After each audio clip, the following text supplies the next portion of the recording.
kumbarınızı getirdiniz değil mi? Ne için getirdiniz? Yemen bayram harçlıkları vardı.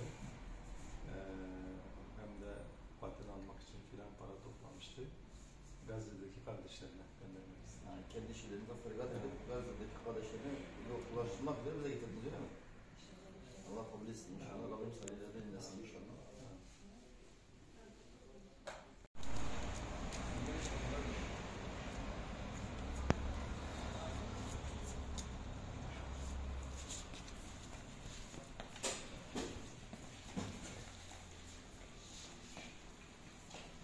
Hoş geldiniz çocuklar.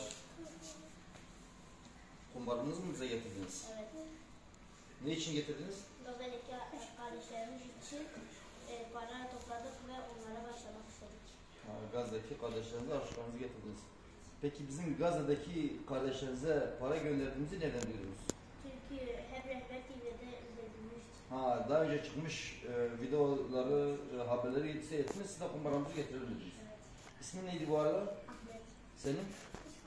Maşallah, Rabbim bağışlasın. Ahmet'le Mustafa kardeşimiz kendileri için biriktirmiş oldukları kumbarlarındaki harçlıklarını Gazze'deki kardeşlerimize ulaştırmak üzere daha önce yapmış olduğumuz haberlerden etkilenerek onlar da kendi kumbarlarını bize getirmişler. Rabbim kendilerinden razı olsun, salihlerden yesin inşallah. Rabbim anne babasına da razı olsun. Bu arada diğer kardeşlerimize de örnek olurlar inşallah.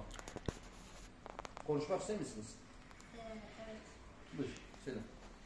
Bunları Gazze'deki kardeşlerimiz için yiyecek, içecek için bunları topladık ve Gazze'deki kardeşlerimize başlamak için bu kervanı